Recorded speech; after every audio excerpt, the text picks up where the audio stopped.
Hi, my name's Cameron Carlson with AnimeLocation.tv. I'm here at Matsuricon 2019 with a wonderful friend, Miss Caitlin Glass. How have you been? Been well, thank you. So, as I mentioned, it has actually been over a decade since you and I have had the chance to see each other. You and I personally haven't seen each other since OhioCon 2009. The crew hasn't seen you since Matsuricon 2009. How have you been in a decade? Yeah. Busy.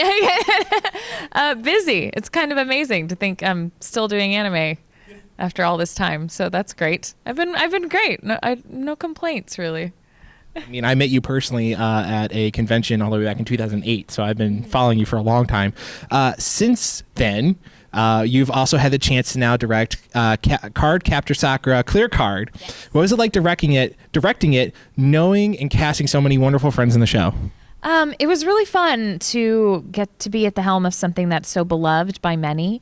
I'll be honest, I kind of missed the boat on Cardcaptor when it was around the first time. I thought that it was, I don't know, like maybe too much for little kids. And the only show that I had access to was the one that was on TV, and we know what that was all about. So I thought it was cute, but I didn't get into it the same way I was into, say, Sailor Moon.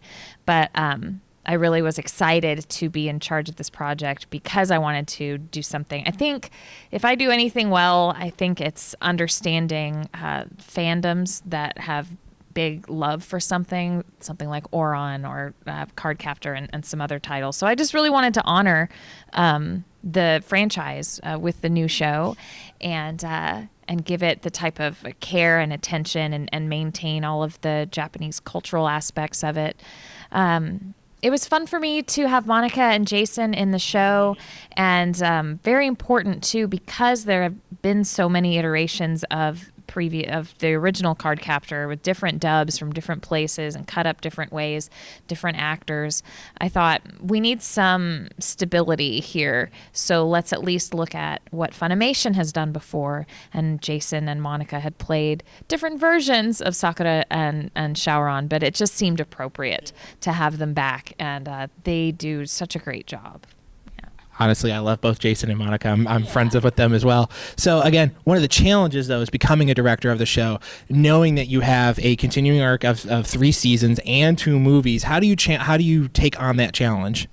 Well, I leaned on some cast members a lot, I'll be honest. Natalie Hoover, who plays Tomoyo, is a massive Cardcaptor fan. And if ever I needed to know something, like if I had an inkling that this was referring to something previously, she'd go like, yes, it's exactly like when this happened.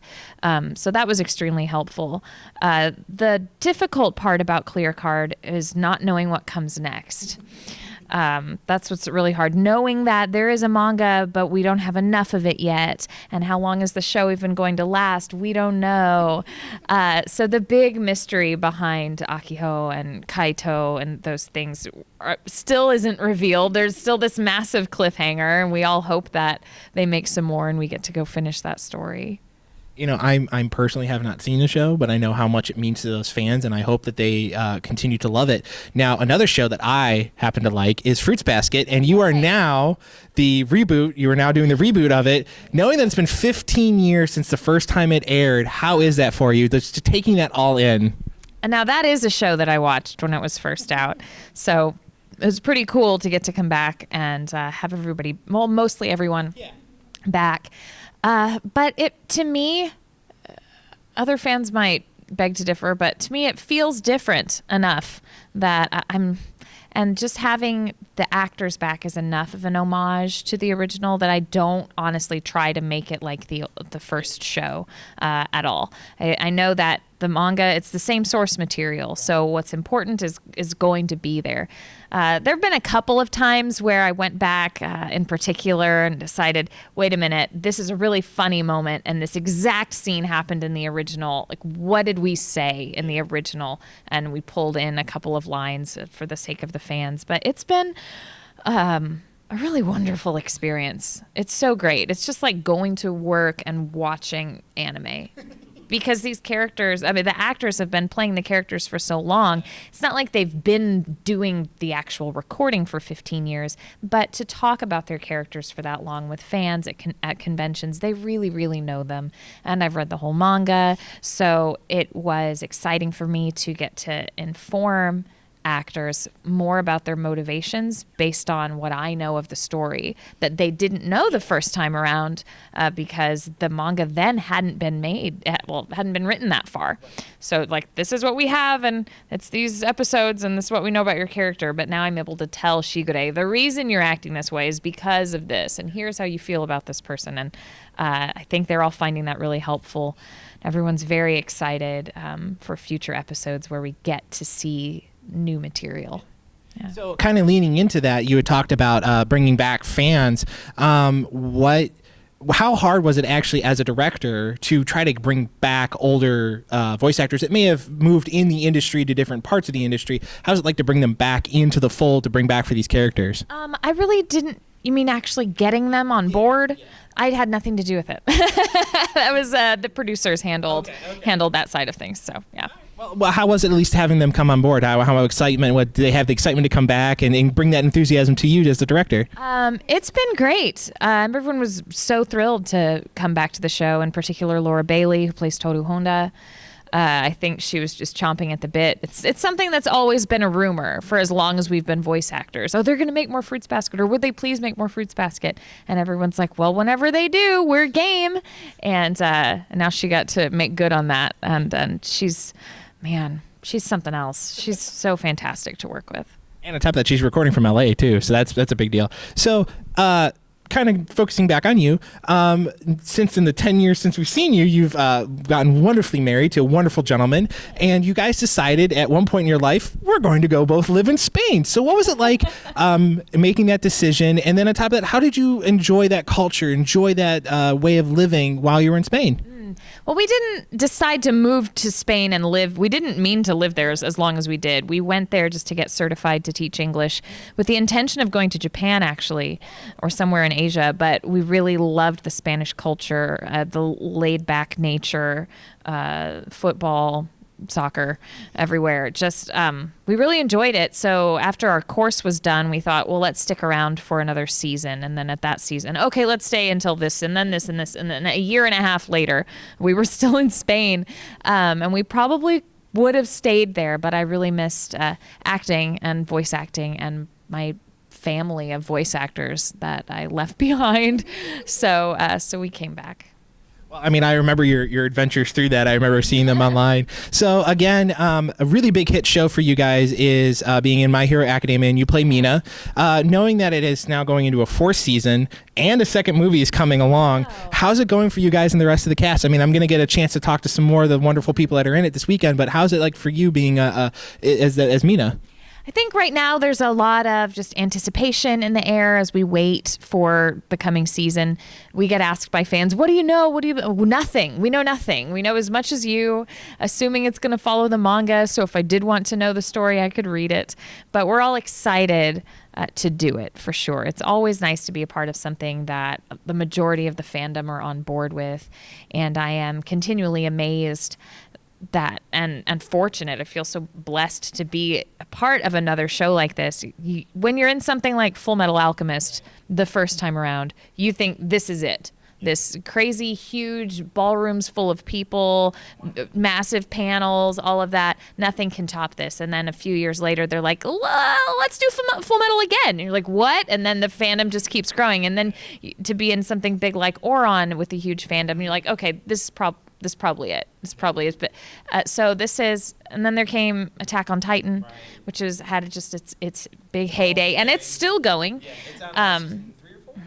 Three part 2, I think, is happening or something. So we got My Hero a number of years ago, but it was kind of a slow burn.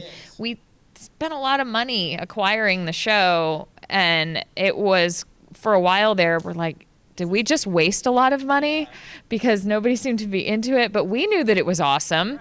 A, from working on it, B, from looking at it and the pedigree coming from Studio Bones and then an excellent manga and all of that. But once it took off, man, it's there it is. So it's really an honor and a joy just to be in it in any small fashion and to see.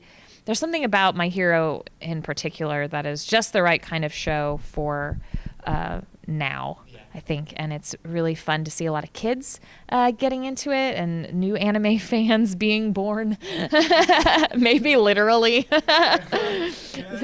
Yeah, so it's a lot of fun. All right, so I'm going to kind of pull back into the way back machine from when I first met you.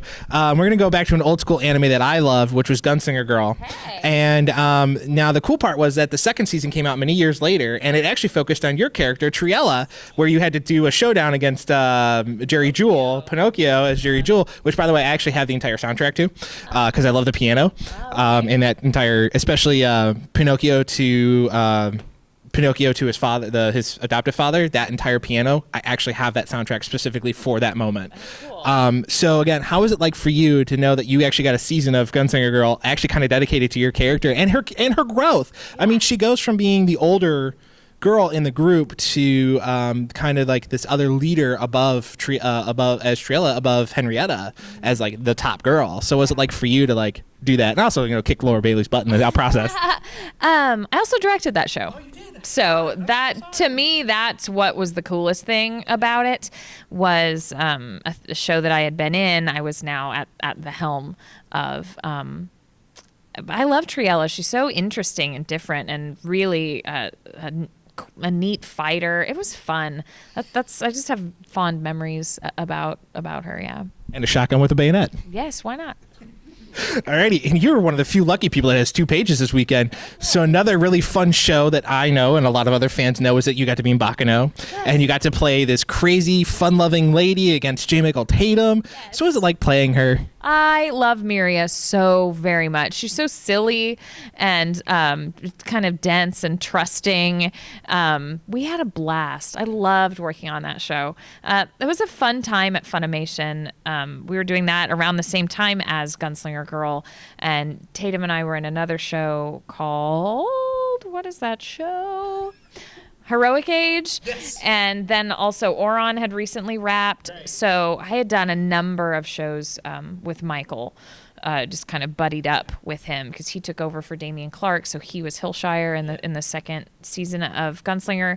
And it was fun to be in Baccano and get to play and be silly because a lot of the other shows are a little more serious. Yeah. No, I mean, I actually do have Heroic Age as well. I have that on DVD. Yeah. So, time for lightning round. These are going to be real fast. I'll try. What is your favorite Cardcaptor Sakura card? Flight. All right. What is favorite Sakura? Clown cards, Sakura cards, clear cards, or Tsubasa? Clear card. All righty. What character do you identify the most with in Cardcaptor Sakura? Caro. Okay. What's your favorite outfit for Sakura? The outfit when she receives the flight card. Nice. I like that one too. So what is one of your favorite Clamp series? Ooh, Tsubasa Chronicle. Oh, that's a good choice. Mine's actually Holic.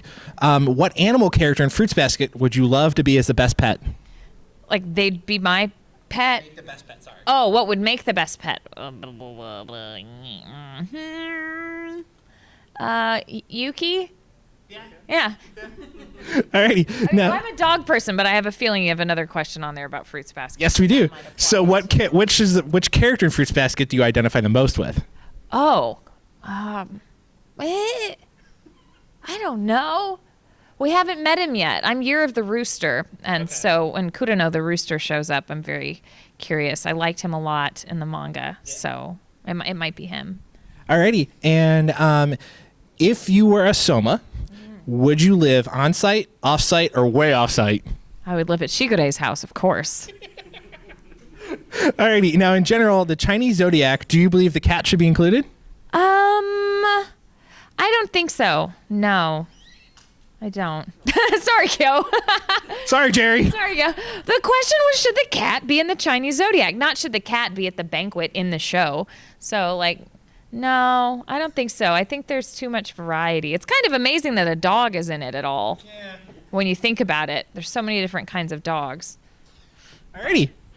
Lightning round over. Yeah. All right, so we're now gonna go into our standard 2 questions. Where are there any upcoming projects that we didn't talk about right now that you want fans to know about, to check out, that might be slightly under the radar that you're currently working on?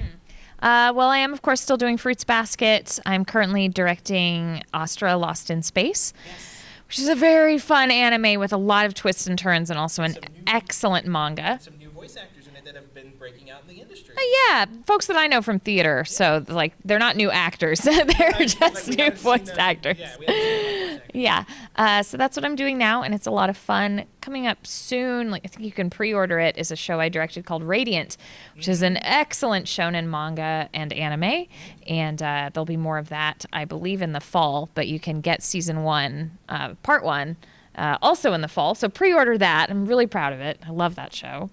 That's it. That's it for now, I guess. Yeah. Fruits Basket. Keep watching that. All right. Now, you and I both have a ton of fun on Twitter together. Where else can we catch up with you on social media? And then a message you want to give to all the wonderful fans that have been with you for since 2004, following you and keeping up with your career. Wow. Twitter is the best place to keep up with me, to be honest. I'm on there all the time. The next place is Instagram, also Caitlin's Voice. Pretty much if you want to find me across social media, I'm also on YouTube, but I hardly do anything. Everything is Caitlin's Voice. As far as what can I say to all of you, it's just, man, seeing things come back like Fruits Basket and shows that have been around really put it all in perspective. So voice acting has gone from being a gig to a job to a career. And it really has changed my life, and I'm so very grateful, and I hope that I continue to do it for years to come. But it wouldn't be nearly as much fun if it weren't for the fans. So thank you guys for being so engaging at conventions and on social media. And yeah. Caitlin, it's been wonderful to see you again. Thank you so much. Thank you. Thank you guys.